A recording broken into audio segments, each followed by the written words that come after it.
युवक सज्जन शालीन, देश समाज को शिक्षा नवीन। हम शालीन बनेंगे, हमारे व्यक्तित्व को शालीनता दिखनी चाहिए। भाग्यवादी नहीं, कर्मवादी बनिए। हमको कर्मवादी बनना है। हम अपने कर्म के प्रति ये रहेंगे, मतलब अब इतना कर्म बढ़िया से करेंगे कि आपका भाग्य बिल्कुल ही बेहतर होगा। मन के हारे हार है, मन के जीते जीत। मन का संकल्प और शरीर का पराक्रम यदि इस काम में पूरी तरह लगा दिया जाए तो सफलता मिलकर रहेगी। मन का संकल्प और शरीर का पराक्रम यदि किसी काम में पूरी तरह लगा दिया जाए तो सफलता मिलकर रहेगी। मनुष्य की वास्तविक पूंजी धन नहीं, विचार है, और इसी विचार क्रांति की आवश्यकता है। आपके पास धन की आवश्यकता नहीं है, यदि आपके पास विचार और सिद्धांत यदि आपके पास है तो आप सबसे बड़ा धनवान हैं। इसलिए विचार क्रांति अभियान को अपने जीवन में लाना है। मनुष्य अपने भाग्य का निर्माता आप हैं। हम अपने कर्म के द्वारा अपने भाग्य को बनाएंगे। गोटे ने सूत्र दिया, मनुष्य अपने भाग्य का निर्माता आप है। अपने कर्म के प्रति हम सचेत रहेंगे। युवा शक्ति अब आ गया है सृजन करने का शंख बजाने। आने वाला समय युवाओं का आ रहा है। हर क्षेत्र में युवा शक्ति होगा, हर क्षेत्र में युवा शक्ति होगा और सारी कामों को युवा बेहतर से बेहतर अंजाम देगा। उसमें आप लोग ही हैं। आप लोग बड़े सौभाग्यशाली हैं। आप लोग आए हैं व्यक्तित्व परिष्कार साधना शिविर में। आपका व्यक्तित्व है वो कहना नहीं पड़े, आपके लोग देख करके कहें इसका व्यक्तित्व विकास है। वैसा हमको व्यक्तित्व बनाना है। ये विचारों के द्वारा बदलेगा। और गुरुदेव ने इतनी सहज में विचार दिया है कि छोटे छोटे विचार यदि हम जीवन में लगाते हैं तो हमारा व्यक्तित्व का विकास होगा। राष्ट्र का निर्माण सपनों के तानों बानों से नहीं और लोहे से होता है। विपरीत परिस्थितियों में भी जो ईमान, साहस और धैर्य को कायम रख सके, वस्तुतः वही सच्चा गुरु हो। थोड़ा सा कष्ट परेशानी आती है, बहुत लोग ईमान बदल देते हैं। हम लोगों को ऐसा नहीं करना है।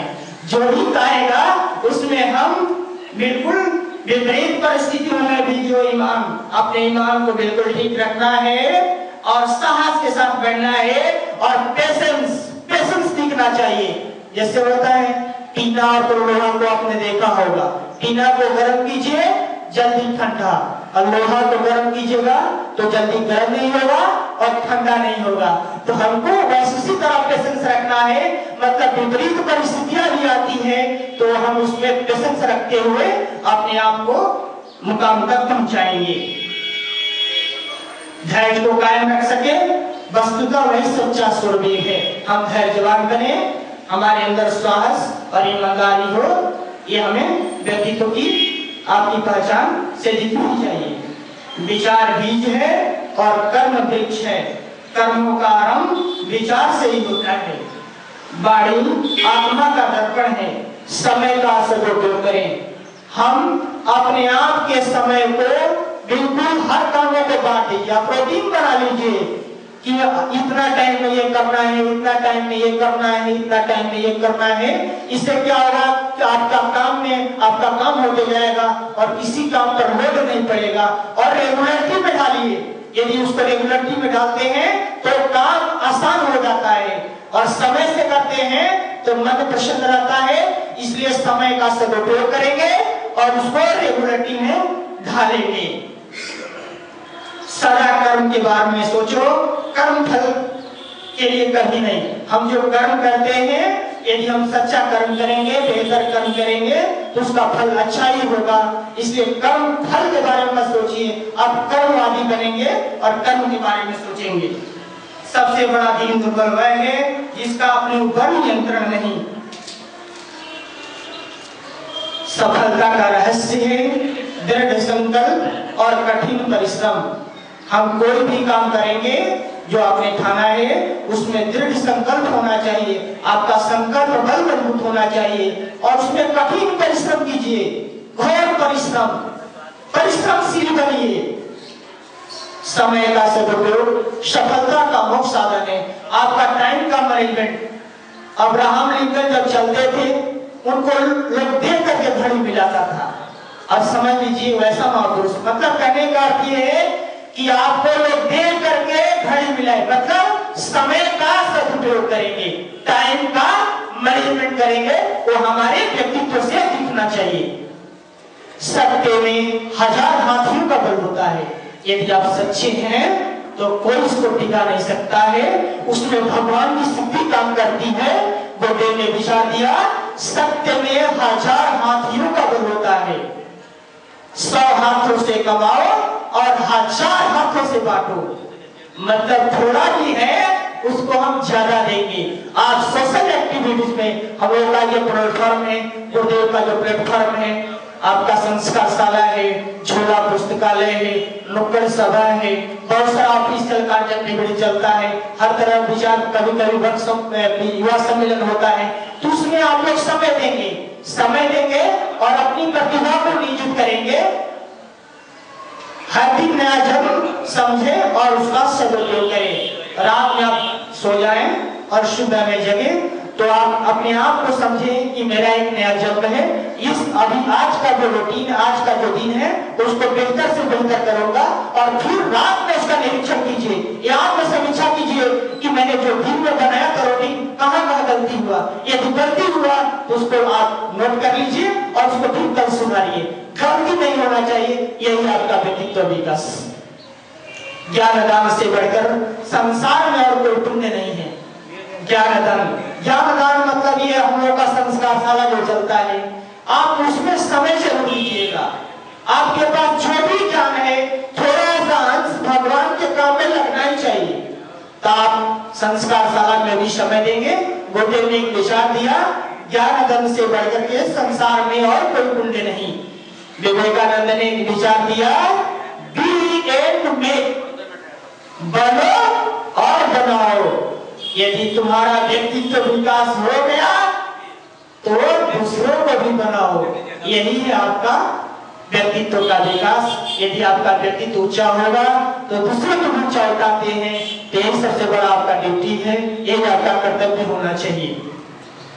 देवत्व को जागरण करने की विधा को विकसित करना ही व्यक्तित्व का विकास है।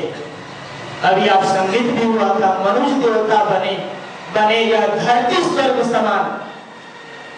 विचार क्रांति अभियान यही है, हम देवता बनेंगे। देवता वही होता है जो हमेशा देने का प्रयास करता है। आपके व्यक्तित्व का विकास भी वही है, मतलब देवत्व को जागरण करने की विधा को विकसित करना ही व्यक्तित्व का विकास है। आप लोग देवता बनेंगे।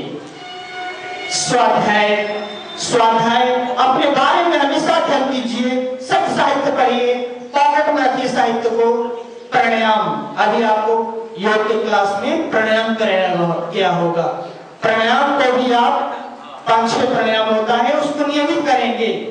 प्राणायाम प्राणों के आयाम में जाकर किया गया व्यायाम प्राणायाम है, इसलिए आप प्राणायाम 10 मिनट जरूर करेंगे।